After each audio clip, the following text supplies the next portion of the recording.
Well, hello everybody. This is Francis. Today we will continue. I would continue to learn Ruby the hard way. So we'll be starting uh, on exercise 16. So let's fire up the web browser. So we have Ruby learn to code the hard way /book. Then we're on exercise 16, reading and writing files. So let's enlarge code a bit and then pull our browser. Okay. So the first section we have file name equals argv dot first. Okay. So let's save that. Okay. And then we have another variable script is $0. Okay. For the second section we have puts put statement. So actually when we are running the program, it takes on a parameter which is a file name, and it appears that we would initially delete the contents of the file. So the actual message is we're going to erase blah blah blah file name. If you don't want that, hit Control C. It doesn't it doesn't say that you have to type Control C, so you have to hit it. You have to hit it hard, you have to hit it soft. Just hit the key. Okay. If you don't want that, hit return. Okay.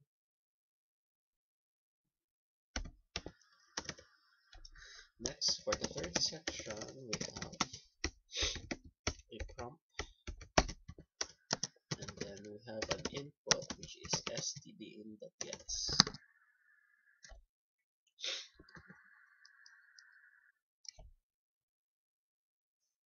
Okay.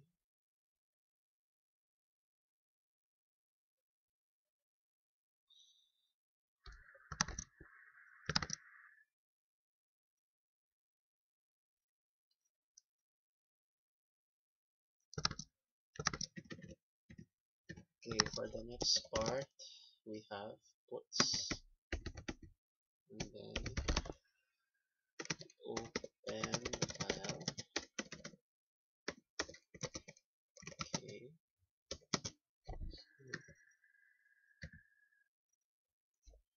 So target is the file, right? So we have file.open, then file name, and maybe this one is for write.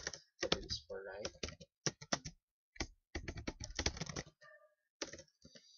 And then truncating the file.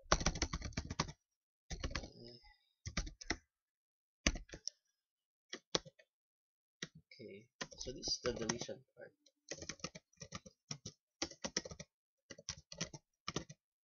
Mm,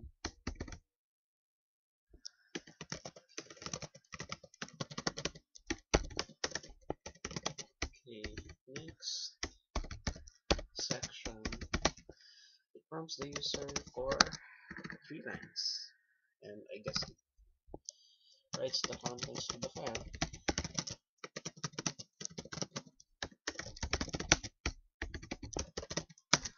Mm,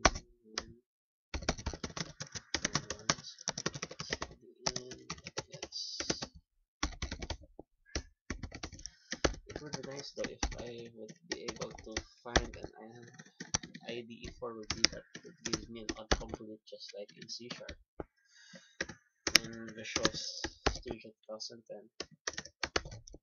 And next, display the status that I'm going to write this to the file. So target is a file handle. So a object Is it an object in Ruby? Okay. We will find out the next exercises, or I really don't read the contents of the site. I'm just typing code, and based from that, um,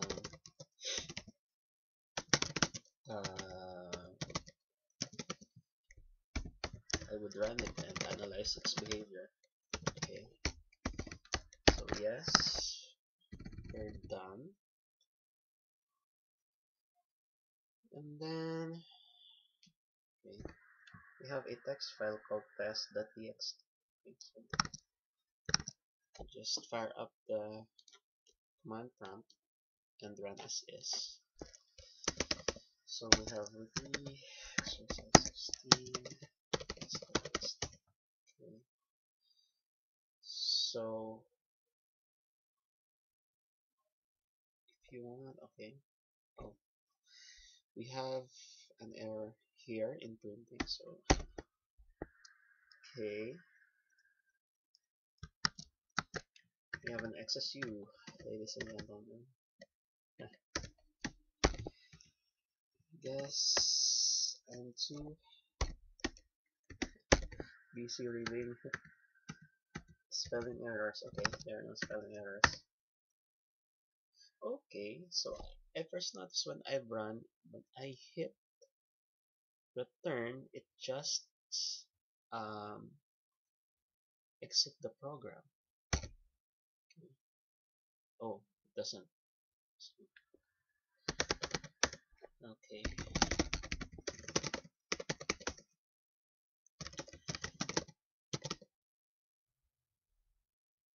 did I hit return or Control C? Oh, if it's Control C, okay. Well, another run. So okay, so we're going to erase test.txt. If you don't want that, hit Control C. If you want that, hit return. So if we hit Control C, it gives us an error, which is we have an interrupt. So it basically breaks the program. It's not a clean exit. But we hit return. Okay, so we have 3 lines here. Okay, to all the people out there, let's say I don't like my hair. Why? Well, actually, I have curly hair. No, I don't have curly hair right now. I had my hair cut off, so maybe the second line is true. Okay, so yes. So next, if we have that, yeah, okay. And one more thing, what if this is the first time I've encountered this stdn.gets, because from the previous exercises we have stdn.gets that chunk. So what if instead of stdn.gets we have this? Okay, so another run. So if we don't want to hit return, okay, what if we don't, the program finishes at truncating, but it didn't finish the write, so uh, this should be empty, right? And this should have from 0 size. So the effect gets the chunk or even gets, okay, is just the same in terms of input, but in terms of, let's say, writing something, okay, gets includes the next line character in this part. Okay. Oh, okay. Let's have an example. So as you would notice here, we have stdn that gets the chunk. Okay. what does this method do is that it takes input, okay, but it disregards the next line character. Okay, that's why there's a next line character after line 1, line 2, and line 3. So what if we comment out this and then we run the program? Okay, okay. So ABC txt. Okay, we don't have a new line. So what if we want to introduce a new line? We'll just do this.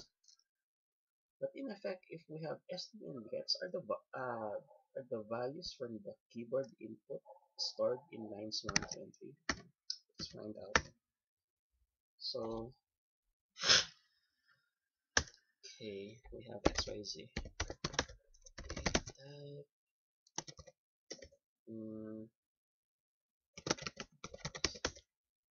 well, yeah.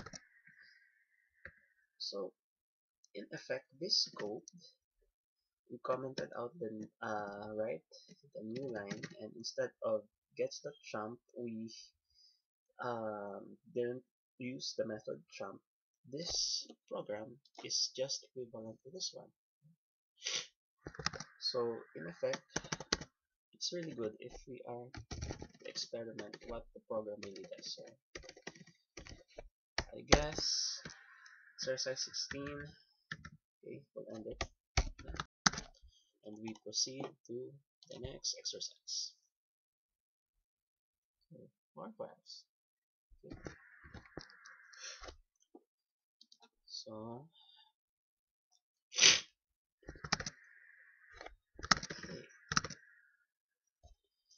so we have section 1. We have two variables, a from file and a to file.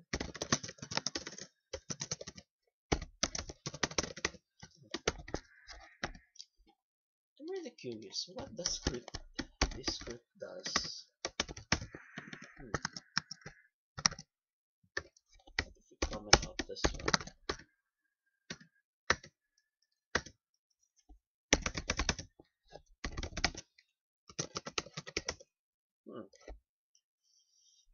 Doesn't seem to have a significant difference if we comment it out or not.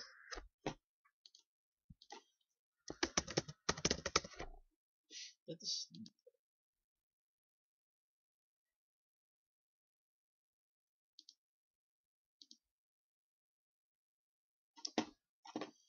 doesn't seem to explain why there's that line.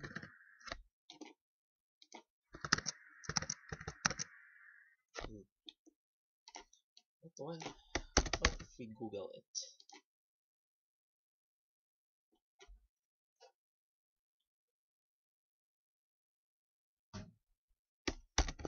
Okay. What does... Oh, okay.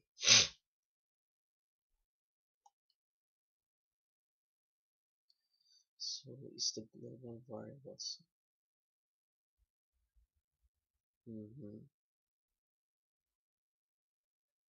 Oh, okay. It's just an unused variable, but $0 contains the name of the script being executed, so guess we have to print it to find out.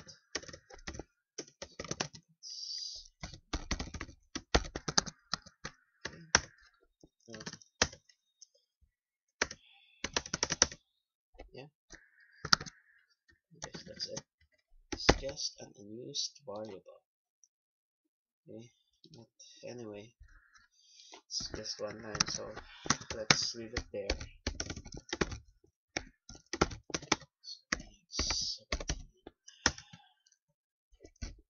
Okay, so we have whoops.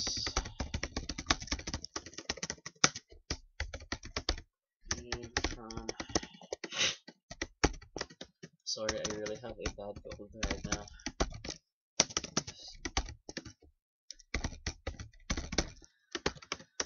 Okay. next section, we begin this. We do this too on one line too. Okay, next section we have input. So we open the source file.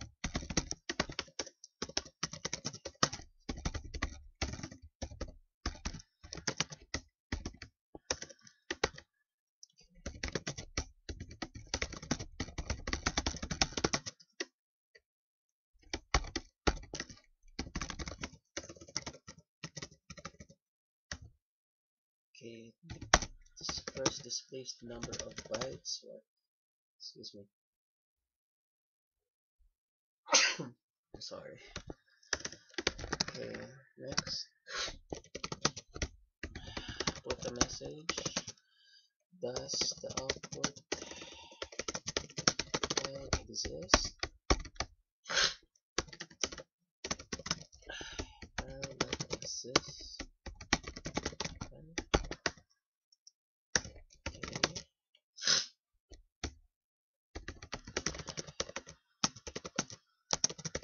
Oh, okay.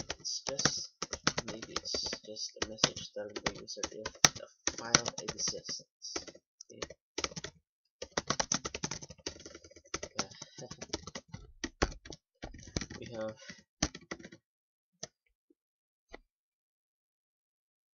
okay, you don't have a clean termination here because it says that we have to use Control C to abort. Well, actually, although we are on exercise 17, if all statements haven't been discussed yet in the exercises, so next section of output the right in the okay, next prompt. Well, basically it copies all of the contents from the source file to the destination file. So this is just equivalent to your vanilla copy command if you're using DOS. Okay.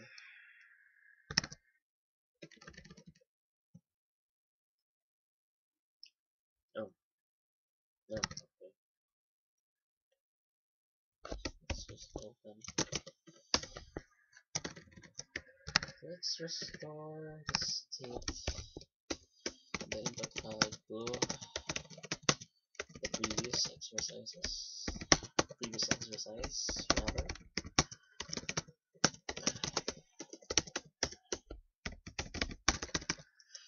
The one where I didn't like my hair. Okay. Okay, and then let's run code. Okay. So first, I guess we have two arguments here: the source file, which is test.txt, and the destination file, which is copied.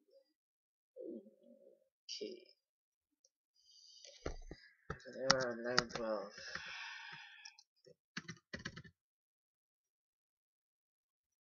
Okay. Let's try again. Okay. So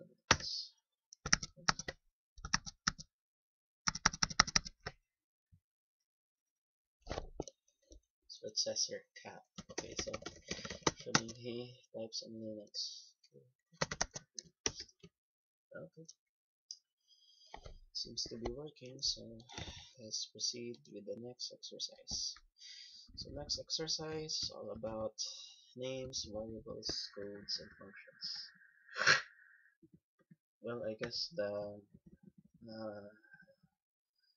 the new concept being introduced are functions.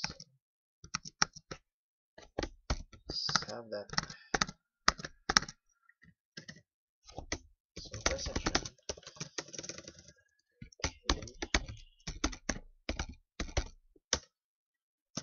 So this one is like your scripts with our okay. So in the first section, the function is introduced. Okay, the tab spacing is 2. Okay, so we have a function with an argument args. And then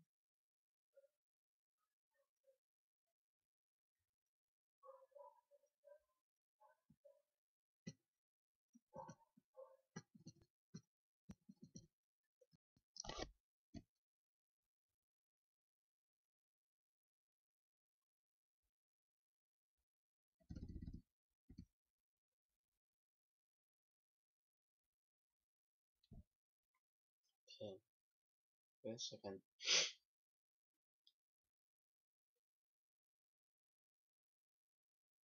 I'm just reading.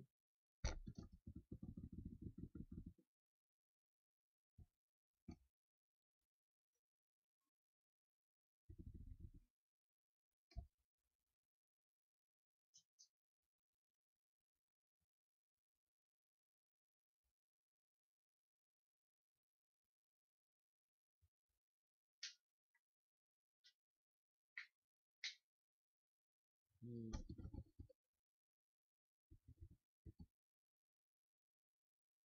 Oh, okay. So args asterisk is just a uh, what do you call this? Uh, an argument that can accept multiple number of parameters in a function. So we have that because we have arg1 and arg2 extracted from args. So args is just um, a variable that accepts multiple parameters. Okay, next we display its values.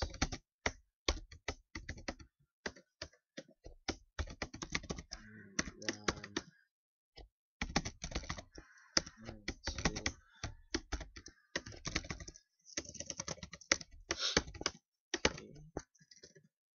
okay. So we'll make a template for this if we'll be doing this 4 times. Okay. Second section. Okay, that this is actually pointless. We can just do this. Actually, it's not pointless if I am to accept a varying number of parameters. It's really useful. R1 and R2 inputs. Okay.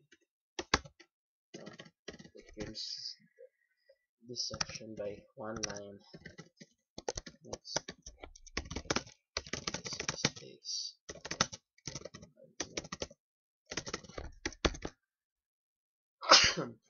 Excuse me again.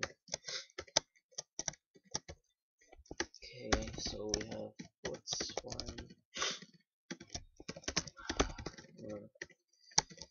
I've deleted the wrong line. So we have one. Okay, and then this is just a function that accepts no argument. But take note, the function doesn't return a value. Maybe in the next exercise we could return a value.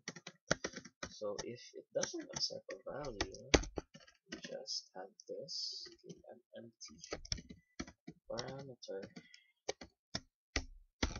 I've got nothing. Is that a weakness? Is that a weakness tensor? Nothing. Okay, don't make me saying that. Okay. So next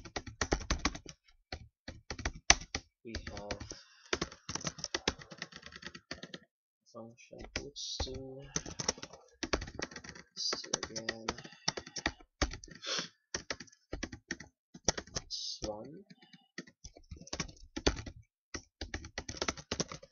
Okay, and then it's none. So what it basically does is it calls 4 functions and then outputs its parameters. Oh, okay.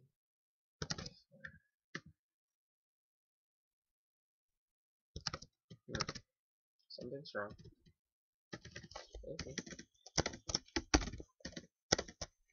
found it. Nope, nope. Okay.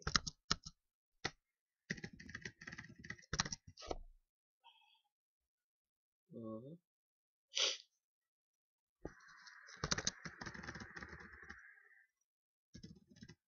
Forgot something. I just forgot something.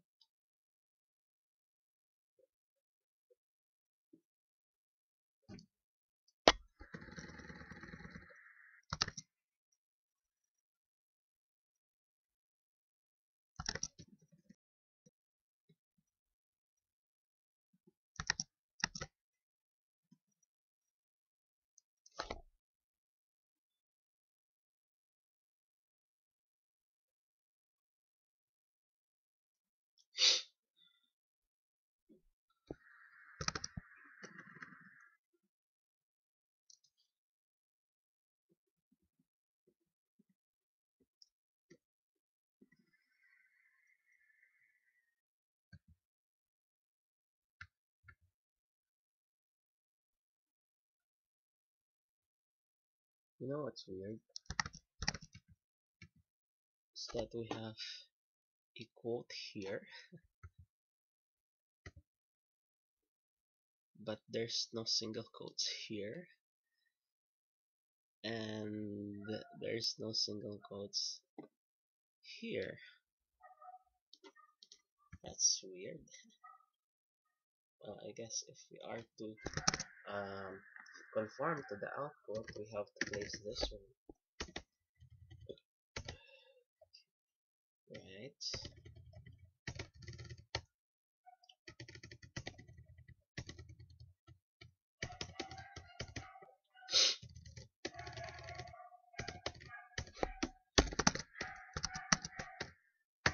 Right. Okay. So next, we proceed to the next exercise. Okay. Functions and variables. Okay. So we have a function and 4 calls.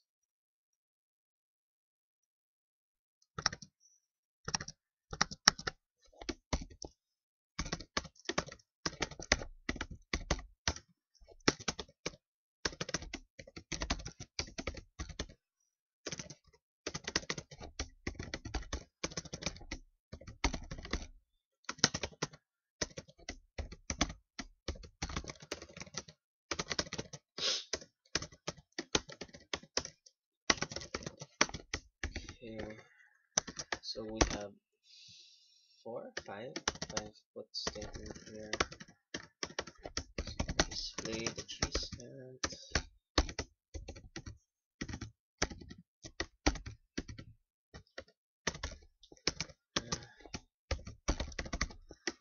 I wish there was a good ID for B because I'm really comfortable with Visual Studio. You type in the first 3 characters of a variable, it presents you with a list of possible variables.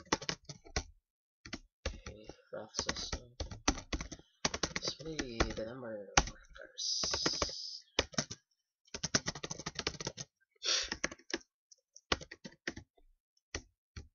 Okay,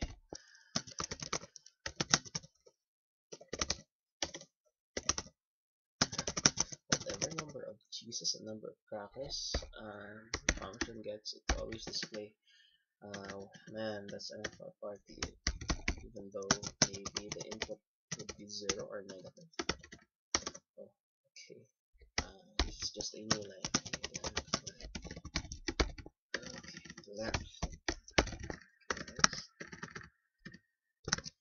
Next is the function call. So next section we have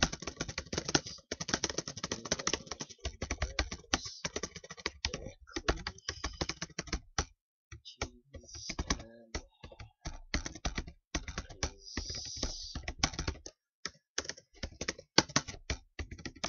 Next section we can use variables.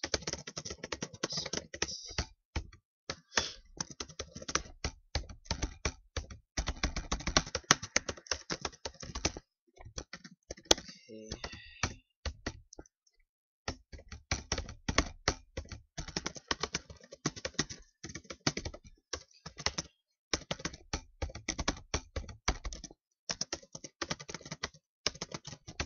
So if you would notice, if I really type out loud, it's because I'm using a laptop.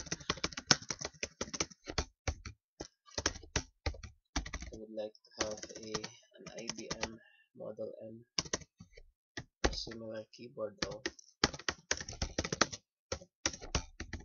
So next section, you can do that inside.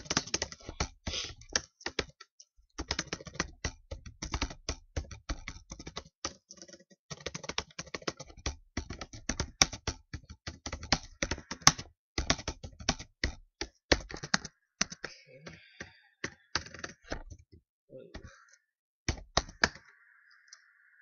Okay. Always displays get a bracket.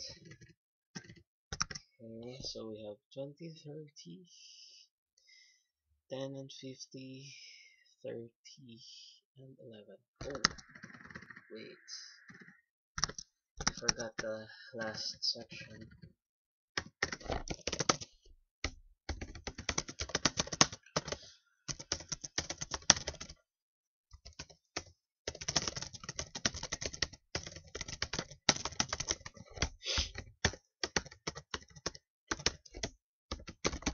Basically, what this code does is just call a function wherein the parameters could be an expression, provided that the return value should be the same type as the parameter, which in this case is an integer.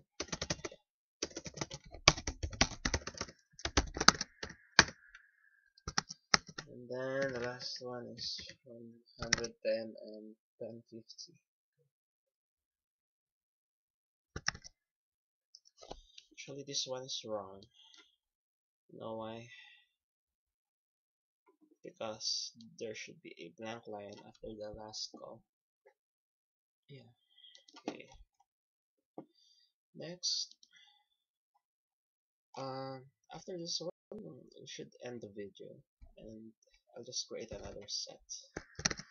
Okay, so this would be our last exercise for this video. Okay, so this section. Okay.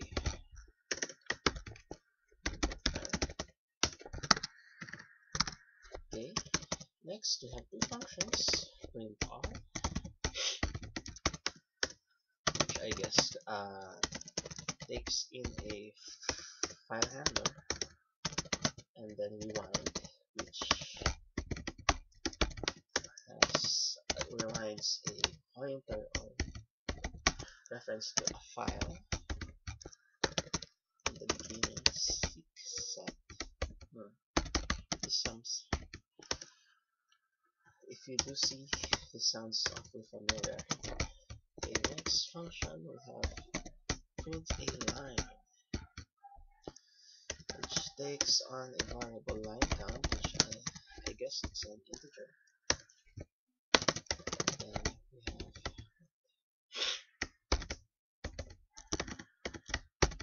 okay, so we have line count after and okay.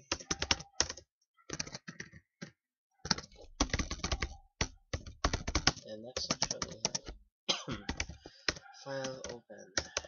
Okay. Okay.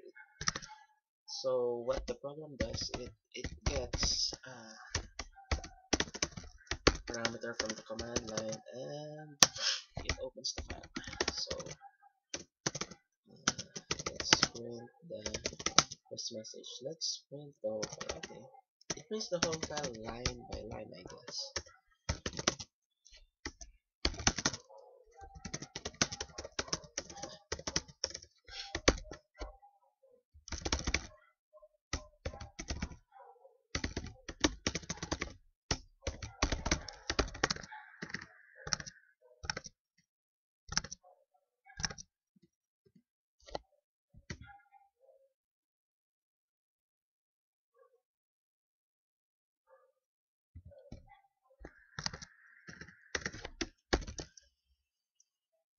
Oh, it prints the file, and then next one it rewinds it, and it prints line by line.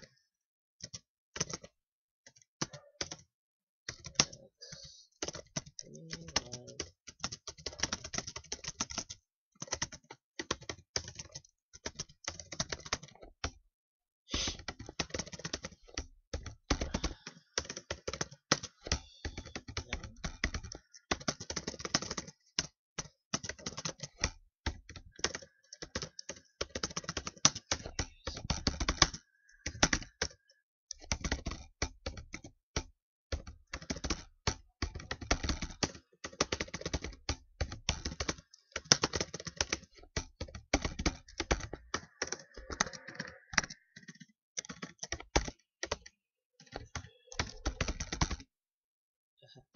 Too bad loops haven't been introduced yet, so we have a repetition of lines at this point. Okay, okay,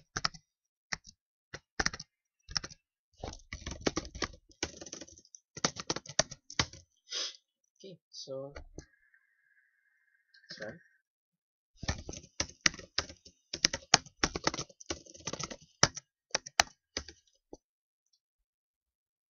Okay. Hmm.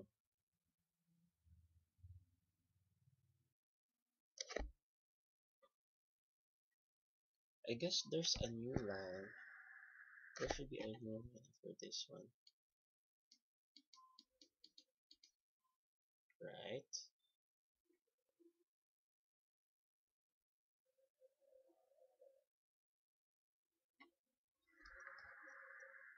After it prints all, we should have a new line.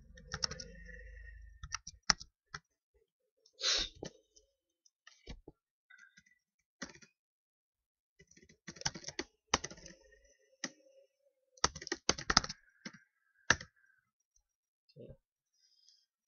And then what if? Let's see.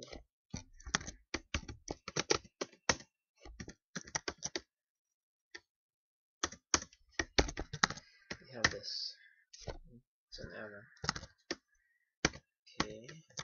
What if it's more than 3 lines? Uh, just prints the whole file, which is 4 lines, and for the second part, it just prints 3. Okay. So that's their behavior. Okay, so that concludes this video. Okay, so we're done with exercise 16-20. So watch out for my next video as we take a look at exercises 21 to 25 in Learn Ruby the Hard Way. So thanks for watching.